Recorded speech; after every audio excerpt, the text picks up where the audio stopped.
What if I told you the greatest scam in history wasn't carried out by criminals in dark alleys or con men running shell games, but by governments themselves? Not once, not twice, but endlessly, across civilizations, across centuries, across continents. This is not a single fraud or a one-time scheme. It is a pattern, a strategy that has been recycled for thousands of years, wrapped in new names, hidden behind new laws, and disguised as progress. It is a story older than Rome, older than kings and queens, older even than the modern nation state.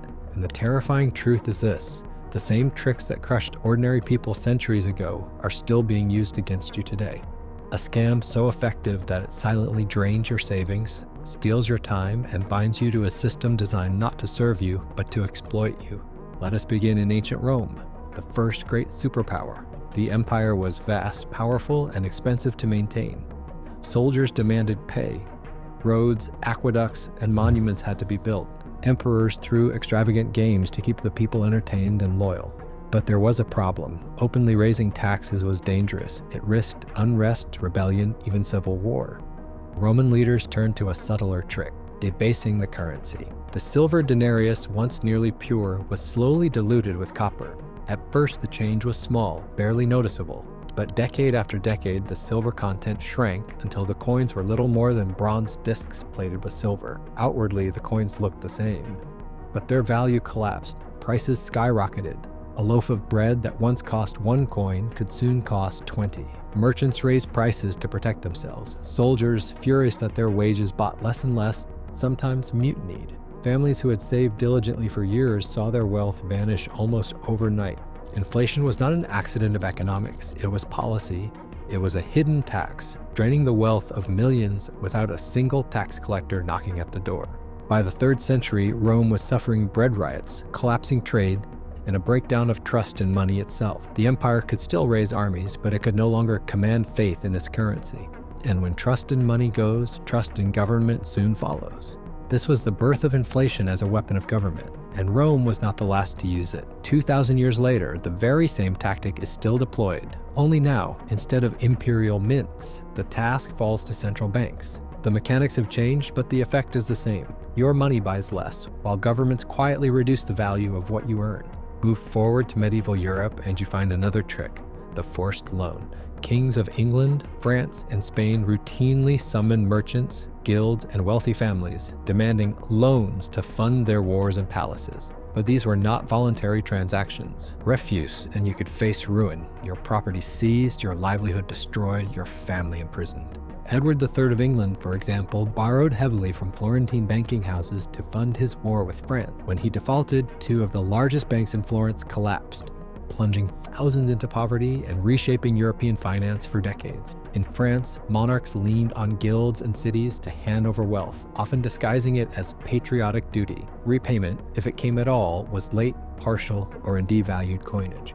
Result was predictable. Kings and nobles lived in splendor, funded by the coerced capital of their subjects. Merchants lost fortunes, but the trick continued century after century because the rulers controlled not just armies but the narrative. What was extortion was called duty. What was theft was framed as loyalty.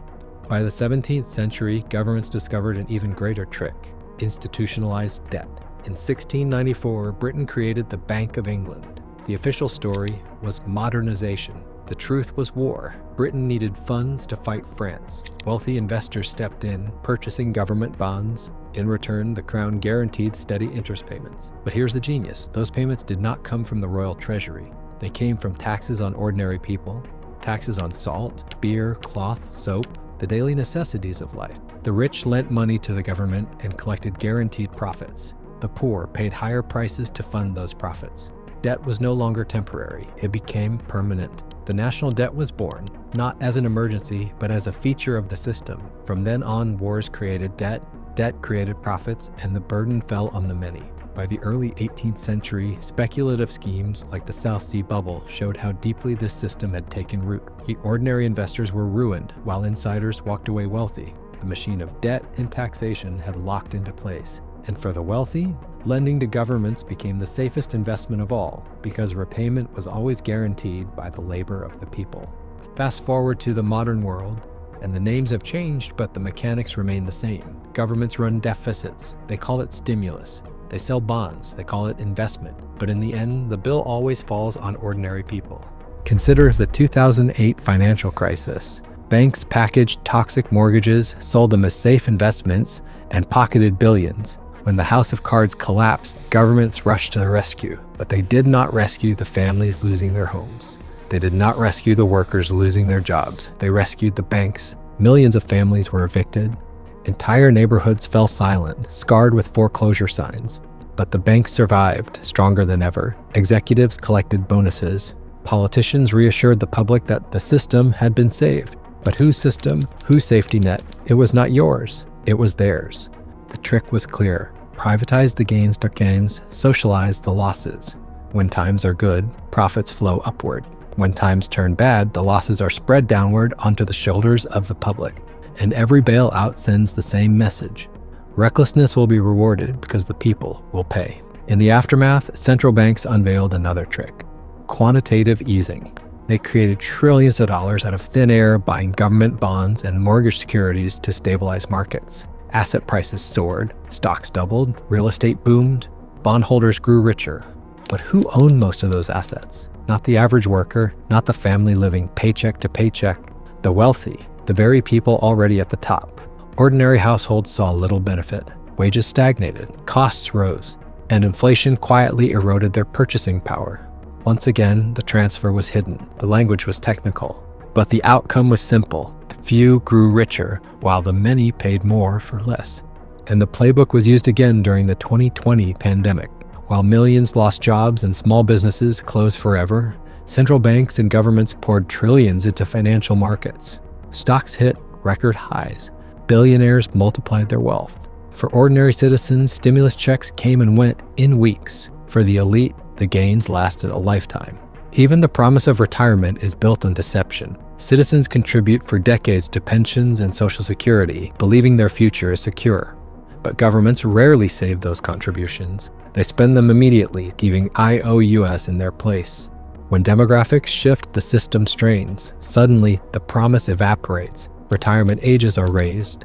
Benefits are reduced. Payments are quietly inflated away. This story plays out across the globe. In France, millions protested when the government raised the retirement age. In Greece, austerity measures gutted pensions. In the United States, officials openly warned that the Social Security Trust Fund could run short within the next decade.